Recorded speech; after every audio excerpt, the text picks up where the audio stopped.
वहाँ पे किसी की बॉडी के अंदर सीमन नहीं जा रहा है या बाहर निकल जा रहा है, उससे क्या डिफरेंट हो सकता है, उससे क्या शरीर के अंदर चेंजेस आ सकते हैं? बॉडी के अंदर कोई चेंजेस नहीं आते। यही मैं बताने की कोशिश कर रही हूँ। जो हम बोलते हैं ना कि मास्टरबेशन से कमजोरी आ जाएगी, शरीर के अंदर ये चेंजेस आएंगे, वो कैसे आ सकते हैं? It's not practically possible. ज़रूरत से ज़्यादा अगर कोई इंसान, होता क्या है, मैं यही बता रही थी कि वो एडिक्शन जब बन जा रहा है, तो एक इंसान क्या कर रहा है, मास्टरबेशन किया क्योंकि उसको स्ट्रेस कम करना था, थोड़े टाइम बाद फिर से मास्टरबेशन किया क्योंकि वो स्ट्रेस तो अभी भी यही है। मेरे को ऑफिस से कॉल आ रही है कि तूने ये कंप्लीट नहीं किया, तो जॉब चली गई, फॉर एग्जांपल आज कॉल आई कि जॉब चली गई, बार बार याद आ रहा है, मास्टरबेट कर लिया, आराम मिल गया थोड़ी देर के लिए, 10 सेकंड 20 सेकंड के लिए लग रहा है कि ठीक है, फिर एक दो मिनट के लिए लग रहा है ठीक है, फिर उसके बाद फिर से टेंशन आ, क्योंकि वो टेंशन तो है ही है ना पीछे। जब आप इस तरह की मास्टरबेशन करते हो किसी और चीज़ को कम करने के लिए, किसी और टेंशन को कम करने के लिए, तो आप बार बार करते रहोगे और उससे आपको धीरे धीरे करके वीकनेस आएगी। आप सेक्स भी 10 बार कर लोगे दिन में, वीकनेस ही आएगी क्या? तो यहाँ पे समझो कि मास्टरबेशन और सेक्स बहुत ज़्यादा डिफरेंट चीज़ें नहीं हैं। सेक्स में आप क्या करो, इवन सेक्स में भी अगर आप अपनी बॉडी का यूज़ नहीं कर रहे हो, बहुत सारे लोग क्या करते हैं, सेक्सुअल इंटरकोर्स मतलब स्टिमुलेशन ऑफ जेनाइटल्स, उनको भी प्रॉब्लम आती है, वो भी सेटिस्फाई नहीं होते उस सेक्सुअल इंटरकोर्स से। मास्टरबेशन में भी अगर आप अच्छे से मास्टरबेशन कर रहे हो, आप रूम में गए हो शीशे के सामने, आप आराम से अपने अपनी बॉडी को, पूरी बॉडी को स्टिमुलेट कर रहे हो, अच्छा फील कर रहे हो, तो बहुत अच्छा मास्टरबेशन रहेगा, आपको बहुत अच्छा रिलीफ मिलेगा उसके बाद में, और आपको कोई टेंशन बढ़ेगी भी नहीं। अच्छा, मास्टरबेशन को आपने और सेक्स को एक तरह से बोल दिया हाँ, कि सिमिलर ही है, राइट। तो अगर बच्चे डेली, पैदा करने के लिए नहीं है तो ओके, तो फिर डेली सेक्स भी ओके है हम्म, आपके अकॉर्डिंग? डेली सेक्स ओके है, अनहेल्दी बिल्कुल नहीं है इसमें कुछ भी? बिल्कुल अनहेल्दी नहीं है। ठीक है। और मास्टरबेशन हम्म, एक इंसान को फिर कितनी करनी चाहिए? एक देखो, आपने जैसे हेल्दी वाली चीज़ हाँ, बताई। मैं बुक्स वाला अगर बताती हूँ, तो बुक्स में ये है कि अगर आप हफ्ते में 3 से 4 बार मास्टरबेशन करते हो तो इट्स हेल्दी, बट मैं इस चीज़ को नहीं मानती हूँ। जैसे मैंने शुरू में बोला, मैं उसके ऊपर ही डेली? रहूंगी। नहीं, डेली नहीं। हाँ, जो मैंने शुरू में बोला कि हम पर्सन टू पर्सन देखते हैं, ओके। राइट। हम कभी भी ऐसा बोल ही नहीं सकते कि तू इतनी बार मास्टरबेशन कर, जिसका मन ही नहीं करता वो क्यों करेगा भाई? न्यूमेरिकल वैल्यू नहीं दे राइट। सकते आप जैसे फील को। आपका मन अगर नहीं करता सेक्सुअल इंटरकोर्स का, आपका मन नहीं करता है, सेक्सुअल डिजायर अभी नहीं है क्योंकि आपका ध्यान किसी और चीज़ में, जैसे मुझे एक टारगेट मिला है, मुझे वो टारगेट अचीव करना है और मुझे उसी में खुशी मिल रही है इस टाइम पे, मुझे नहीं करना भी सेक्स या फिर मुझे नहीं करना मास्टरबेशन, तो मैं क्यों करूँगी? इसीलिए कोई भी नंबर सेट करना बहुत गलत है। इससे इंसान के दिमाग में एक फियर क्रिएट हो जाता है, जो मास्टरबेशन वाला फियर है वही फियर क्रिएट हो जाता है। कई लोग सोचेंगे यार मेरे को तो 3 4 बार करना ही चाहिए, ये तो मन पे है। हेल्दी है, राइट। अगर मैं नहीं करूँगा फिर, क्योंकि ये हेल्दी है, मैं नहीं करूँगा तो अनहेल्दी हो जाएगा। हाँ हाँ हाँ, इसीलिए कभी भी ऐसा नंबर सेट नहीं करना चाहिए। बेसिकली आप बोल रहे मन हो पे है, कि मन पे है, यस। अगर हाँ। सेक्सुअल डिजायर है तो करो और अच्छी तरीके से करो। ठीक है। Right? अगर मन पे और एक, एक सेक्सुअल वेलनेस एक्सपर्ट से पूछ लो कि सही मास्टरबेशन कैसे करनी चाहिए। ठीक है, बता दो। वो 101 जब हमारे पास कोई आएगा client, because there are a lot of sensitive things. Okay. एक इंसान की बॉडी को समझ के उसके हिसाब से चीज़ें बताई जाती हैं, उसके माइंड को समझ के। सेक्सुअल इंटरकोर्स सिर्फ बायोलॉजिकल नहीं है, ये ओके, इमोशनल भी है, मेंटल भी है, तो वो सारी चीज़ें समझी जाती है। ठीक है। चलो, मास्टरबेशन के बारे में हमने अभी काफ़ी कुछ डिस्कस कर लिया है वैसे राइट। तो अब एक आखिरी सवाल मैं मास्टरबेशन के बारे में पूछना चाहूँगा कि मास्टरबेशन करते टाइम पे हम्म। अगर हम अनहेल्दी कर रहे हैं, आपको हाँ आपके हाँ। अकॉर्डिंग अगर, तो क्या क्या इशू आ सकते हैं? ओके, अगर आप अनहेल्दी कर रहे हो तो दिमाग में गिल्ट भर जाएगा। गिल्ट भर जाएगा तो आगे चल के आप सेक्सुअली भी अच्छे से परफॉर्म नहीं कर पाओगे, आप डे टू डे लाइफ की एक्टिविटीज़ भी अच्छे से परफॉर्म नहीं कर पाओगे, क्योंकि आपके हिसाब से आप करते हो पाप। ठीक है। यार मतलब पापी, आप पापी इंसान, पापी राइट। तो इंसान एक हूँ, पापी ठीक है। इंसान कुछ भी नहीं कर पाएगा अच्छे से, हाँ, उसका कॉन्फिडेंस भी गिरेगा। कॉन्फिडेंस गिरेगा तो हर जगह आप खुद ही समझ लो कि अगर आपका कॉन्फिडेंस गिर जाता है तो आज आप यहाँ पे नहीं बैठे होते, आप यहाँ पे नहीं बात कर पाते, अगर बात ठीक करते है। तो अपना नाम भी नहीं बोल पाते। तो ऐसे बहुत सारी चीज़ें आएंगी, वो एक लड़की को अप्रोच करने में भी आएंगी, उसका इम्पैक्ट उसके रिलेशनशिप पे, उसके करियर पे, उसकी स्टडीज़ पे, हर एक जगह पे पड़ेगा। ठीक है। प्री मेच्योर इजैकुलेशन और इरेक्टाइल डिसफंक्शन, हाँ, क्या मास्टरबेशन, एक्सेस मास्टरबेशन करने से ये भी कॉज हो सकता है? देखो, प्री मैच्योर इजैक्यूलेशन, जो मैंने अनहेल्दी मास्टरबेशन, अब ठीक यहाँ है। पे ये चीज़ हम ज़रूर रखते हैं कि अनहेल्दी मास्टरबेशन से प्री मैच्योर इजैक्यूलेशन भी हो सकता है और इरेक्टाइल डिसफंक्शन भी हो सकता है, ठीक है। क्योंकि गिल्ट आ गया ना दिमाग में। हम्म। अगर आपके दिमाग में गिल्ट है, अब मैं आपको प्रीमेच्योर इजैकुलेशन बताऊं होता हाँ, क्या है। मैं पूछने वाला था हाँ, कि एक बार दोनों चीज़ एक्सप्लेन कर दो थोड़ा राइट, थोड़ा। ठीक है।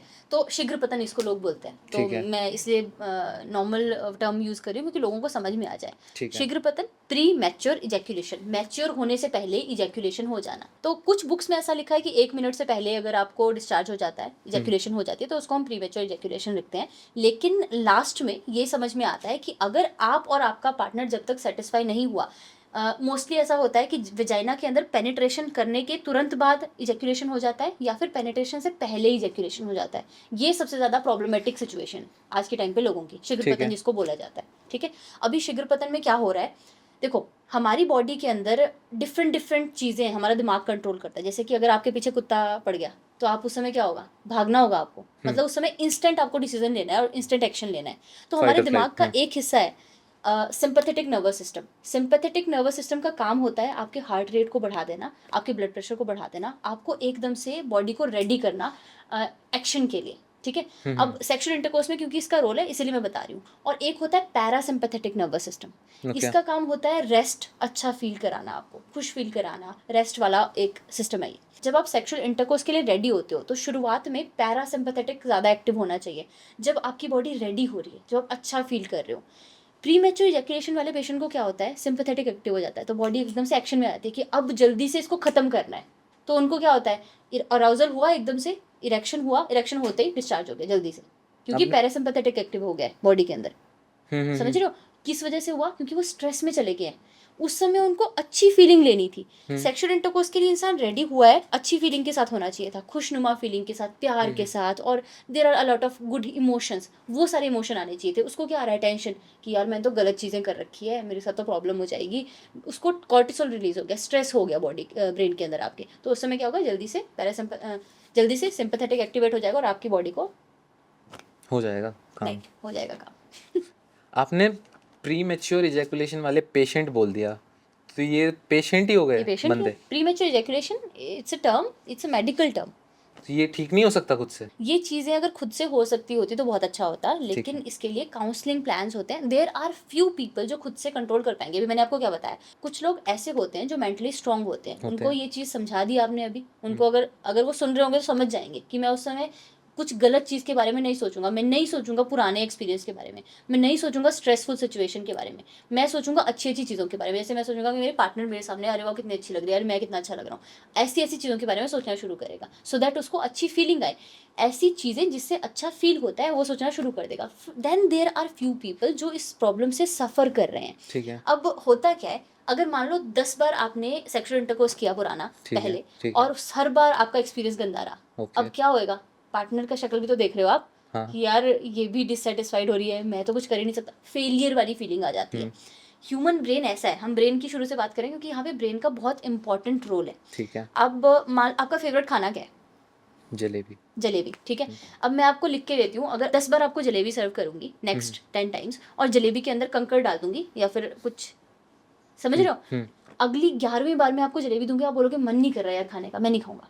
ऐसे ह्यूमन ब्रेन काम करता है। आपका अच्छे से अच्छा एक्सपीरियंस अगर उसके साथ में कुछ भी गंदा जुड़ जाए, कोई भी नेगेटिव इमोशन जुड़ जाए, बॉडी दिमाग उसको समझ लेता है और उसको स्टोर कर लेता है। एमिग्डाला और हिप्पोकैम्पस दो दिमाग के ऐसे पार्ट हैं जो इमोशन और मेमोरीज को कनेक्ट करके रखते हैं। बचपन में हो सकता है कोई भी आपका, जैसे मुझे खीर नहीं पसंद, तो हुआ क्या था, जब मैंने खीर खाई थी बचपन में, उसी समय मेरे को एक मधुमक्खी ने काट लिया था और उसकी वजह से मेरी पूरी बॉडी में रिएक्शन हो गया, मेरे को वॉमिटिंग हुई। वो फीलिंग इतनी ज़्यादा गंदी थी उस समय मेरे लिए, पहली बार इतना सीवियर मुझे प्रॉब्लम हुआ कि मैं उसके बाद से खीर मुझे पसंद ही नहीं है। जब भी मैं खीर देखती हूँ ना, मेरे को वो अजीब सा फील होने लग जाता है कि मेरे को वॉमिटिंग हो जाएगी, जबकि खीर के टेस्ट से कोई प्रॉब्लम नहीं है। ऐसे हमारा दिमाग मेमोरीज को और इमोशन को कनेक्ट कर देता है। तो वो लोगों ने पिछला, उनके क्योंकि एक्सपीरियंस गंदा रहा है, आगे उनका एक्सपीरियंस ठीक नहीं हो पाता खुद से ही, उनके दिमाग में वो डर बैठ गया होता है, वो डर इंटरनल बैठा हुआ है, उस डर को निकालना पड़ता है, और उसी के लिए हम लोग हैं। ठीक एक है। सेक्सुअल वेलनेस एक्सपर्ट जो है वो डिजीज को ट्रीट भी करता है, डायग्नोसिस करता है, पहले समझता है और उसके बाद ट्रीटमेंट भी करता है। ट्रीटमेंट में चाहे मेडिसिन दे, चाहे थेरेपीज दे, चाहे फिर काउंसलिंग करे, वो सारी चीज़ें करेगा। वैसे मैं वेबिनार्स लेती हूँ, वेबिनार में हम सभी लोगों को एडुकेट करते हैं सेक्सुअल एजुकेशन से रिलेटेड, वहाँ से लोग हमसे कनेक्ट करते हैं। फिर हमारे पास एक पूरी टीम है सेक्सुअल वेलनेस एक्सपर्ट की जिनको हमने रेडी कर रखा है, वो आपसे सारी चीज़ें पूछते हैं। अगर आपको मेरी पर्सनल कंसल्टेशन चाहिए हो तो वो भी हो जाती है। एक्सपर्ट से पहले बात करोगे, वो कुछ सवाल पूछेंगे, उसके बाद मेरे पास आपका केस आ जाएगा, फिर मैं सब चीज़ें एनालाइज करके आपको बताऊंगी सॉल्यूशन। और ये कितने दिन का प्रोसीजर होता है वैसे? डिपेंड करता है person to person, person to person right. Fix हो प्रॉब्लम जाता है? जितनी, जैसे अब मान लो सुपरफिशियल प्रॉब्लम है, मुझे पता है कि ऊपरी ऊपरी प्रॉब्लम है, सिर्फ बात करके हो जाएगा, इसको समझा सकती हूँ मैं। वही बात है ना, मेंटली मुझे समझना पड़ेगा एक इंसान को कि कैसा है। बहुत ही डरा हुआ इंसान है, 10 साल से प्रॉब्लम है फॉर एग्जाम्पल, तो उसको कैसे आप एक दिन में ठीक कर दोगे या फिर 10 दिन में ठीक कर दोगे, उसको टाइम भी 6 महीने 7 महीने लग जाते हैं। ओके। ये तो वैसे मैक्सिमम लोगों को अभी इंडिया में यही चीज़ें, यही प्रॉब्लम है, प्री मैच्योर इजैकुलेशन और राइट। प्रीमेच्योर इजैकुलेशन भी दो तरह की होती है। एक होती है जो शुरू से ही है, मतलब फर्स्ट इंटरकोर्स से ही उसको प्रीमेच्योर इजैकुलेशन हो रही है। एक होती है जो एक्वायर्ड है। एक्वायर्ड मतलब पहले सब कुछ ठीक था, धीरे धीरे करके हो गई। दोनों के कारण अलग हैं। उन कारणों को समझ के, पहले प्रॉब्लम को समझ के, कारणों को समझ के फिर हम सॉल्यूशन देते हैं। अच्छा, क्या पॉर्न भी रीजन बन सकता है इन चीज़ों के होने का? हाँ बिल्कुल, पॉर्न भी बनता है एक कारण, क्योंकि पॉर्न में क्या होता है कि स्टिमुलेशन बहुत ही ज़्यादा कैसे बोल सकते हैं, आर्टिफिशियल है। आर्टिफिशियल स्टिमुलेशन, अगेन अगर आप मेंटली स्ट्रांग हो, आपको पता है कि आप सिर्फ विजुअल देखने के लिए ये सब चीज़ें कर रहे हो, आपको उसके पीछे का सच पता है कि ऐसा नहीं होता है, 1-1 घंटे तक नहीं चलता है इंटरकोर्स।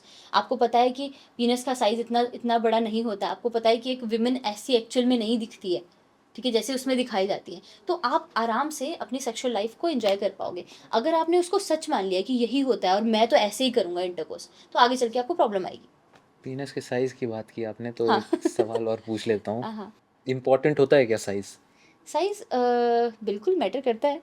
ओके। बहुत ज़्यादा बड़ा भी नहीं होना चाहिए अच्छा, और ठीक है। बहुत ही ज़्यादा छोटा भी नहीं होना चाहिए। ओके। क्योंकि अगर मेरे पास ऐसी बहुत सारी पेशेंट आती हैं जिनको ये प्रॉब्लम है, उनके हस्बैंड का पीनस का साइज़ बहुत बड़ा है, जिसकी वजह से उनको पेन होती है। अब ड्यूरिंग इंटरकोर्स, सेक्सुअल इंटरकोर्स एक प्लेजरेबल प्रोसेस है। हाँ, अगर आपको पेन हो रहा है तो आप उस प्लेजर को तो एक्सपीरियंस नहीं कर सकते। वो मेल के लिए भी बुरा बुरा हो है, जाता हाँ। है और वो फीमेल के लिए बुरा हो आइडियल जाता साइज फिर क्या है। है? राइट। देखो, आइडियल साइज़ जैसा कुछ नहीं होता, ये कपल के ऊपर डिपेंड करता है ठीक है। पूरी तरह से। ओके। ये पता कैसे लगाएं? अभी मैंने शुरू में एक चीज़ बोली कि सेक्सुअल इंटरकोर्स एक प्लेजरेबल प्रोसेस है, ठीक है। राइट। अगर प्लेजर का फील है, पेन का फील नहीं है, किसी भी तरह का डिस्कम्फर्ट हो रहा है, तो फिर कुछ ना कुछ प्रॉब्लम है। तो इसको अब कैसे फिक्स करें? क्योंकि अब तो मिल गए दोनों, अब फिर ये सॉल्व कैसे होगा? There are a lot of things कर सकते हैं।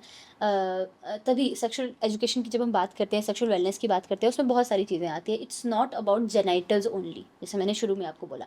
फोर प्ले होता है, बहुत सारे अलग अलग तरीके हैं प्लेजर दिलाने के, अपने पार्टनर को, खुद को प्लेजर दिलाने के लिए, तो वो सब चीज़ें की जा सकती हैं। आपने जैसे बोला कि किसी के पीनस का साइज़ छोटा है, उनके लिए डिफरेंट पोजीशन होती है। किसी के पीनस का साइज़ बड़ा है, तो उनके लिए डिफरेंट पोजीशंस होती हैं, जिससे ठीक है। डिस्कम्फर्ट ना फील हो आपके पार्टनर को और आपको भी।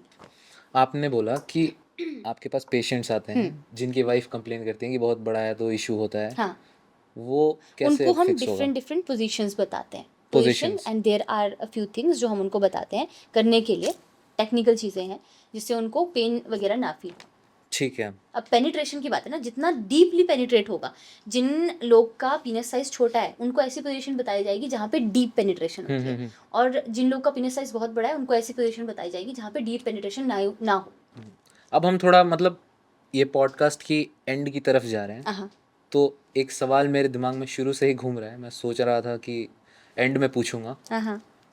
प्लीज़ फीमेल ऑर्गेज़म को एक्सप्लेन कर दो कि क्या है ये मिस्ट्री, कब होगा, क्यों नहीं हो रहा है? ओके, तो फीमेल ऑर्गेज़म एक मिस्ट्री है, हाँ मैं भी मानती हूँ इस चीज़ को, क्योंकि देखो मेल और फीमेल में ना थोड़ा सा डिफरेंस है। ठीक है। मेल ऑर्गेज़म जो होता है वो प्राइमरली बायोलॉजिकल चीज़ों के ऊपर डिपेंड ओके। करता है, मतलब एक आर्क है प्रॉपर। अगर फिजिकल स्टिमुलेशन अच्छे से होगी तो वो ऑर्गेज़म तक पहुंच जाएगा। ठीक है। फीमेल ऑर्गेज़म में क्या है, आप फिजिकली स्टिमुलेट कर भी दो, फिजिकल स्टिमुलेशन आपने अच्छे से करी, फिर भी अगर मेंटली और इमोशनली वो सही स्टेट में नहीं है तो ऑर्गेज़म नहीं हो पाएगा अच्छे से। जबकि आप देखोगे, अगर आप पढ़ोगे, तो फीमेल का जो क्लाइटोरिस होता है, वजाइना के ऊपर वाला हाँ एरिया, हाँ हाँ हाँ। वहाँ पे 8,000 से ज़्यादा नर्व एंडिंग्स एंडिंग्स होती होती हैं। हैं। मेल के ग्लैंड्स पीनस से दुगनी, दुगनी। ठीक है, मतलब उसको ज़्यादा स्टिमुलेशन होती है। लेकिन वो फीमेल का जो ऑर्गेज़म है वो सिर्फ फिजिकल स्टिमुलेशन के ऊपर डिपेंड नहीं करता है। तो आपको अपने फीमेल पार्टनर को, अगर कैसे आप ट्रीट करते इमोशनली, हैं? यस, अगर आप इमोशनली उसको सेटिस्फाई कर पा रहे हो, मेंटली सेटिस्फाई कर पा रहे हो, अच्छे से रिस्पेक्ट देते हो, तभी वो फिजिकली सेटिस्फाई हो पाएगी। अगर आप उसको इमोशनली नहीं सेटिस्फाई कर पा रहे हो, फिजिकली आप उसको सेटिस्फाई नहीं कर पाओगे, चाहे आप 1 घंटा कर रहे हो, 2 घंटा कर रहे हो, कोई फर्क नहीं पड़ता। ये तो बिल्कुल हवा में तीर मारने वाली चीज़ हो गई, मतलब पता ही नहीं है। क्यों नहीं पता है, बिल्कुल पता है। You should know your partner. Emotionally आपकी रिस्पॉन्सिबिलिटी बनती है कि आपको अपने पार्टनर को जानना है। कई बारी मतलब ऐसा भी होता है कि चीज़ें सही करने के बावजूद भी वो नहीं होती नहीं हैं। हो रही है सही। सही हो नहीं रही है, आप गलत ट्रैक पे हो, आपने समझा नहीं अपने पार्टनर को, इसका मतलब है। ओके। ठीक है, लड़कियां बहुत सिंपल है, ये ऐसे ही फालतू में चीज़ें बना रखी है कि बहुत ज़्यादा कॉम्प्लिकेटेड है, कॉम्प्लेक्स है। आपको बस अपने अंदर से बाहर निकल के उस इंसान को समझना है। ओके। मेरा जो इंसान अपने अंदर घुसा रहता है कि नहीं मैं पहले हूँ, तो वो कभी दूसरे इंसान को नहीं समझ सकता। ओके, ये पॉडकास्ट वैसे एंड पे आ गया है, अभी मे बी हम नेक्स्ट पॉडकास्ट करेंगे तो उसमें और सवाल पूछेंगे। अभी मेरा सवाल बहुत सारी चीज़ों के बारे में था, रिलेशनशिप हाँ के हाँ बारे हाँ में, हाँ डेटिंग के बारे में, तो वो सारे अभी आज तो नहीं कर पाएंगे। मे बी हम नेक्स्ट वाले पॉडकास्ट में इस बारे राइट। में बात करें। तो आज का हम पॉडकास्ट अभी ख़त्म करते हैं। ठीक है गाइज, मिलते हैं हम नेक्स्ट पॉडकास्ट में। नेक्स्ट इस सीरीज़ को कंटिन्यू करते हैं, हम बात करेंगे बहुत सारी चीज़ों के बारे में। ठीक है, तो सब्सक्राइब कर लो, वरना आप लोग मिस आउट कर सकते हो बहुत सारी चीज़ें। और नीचे सवाल, अपने सवाल ज़रूर से कमेंट कर देना। We will go through every question और हम आगे फिर पूछेंगे वो। बाय।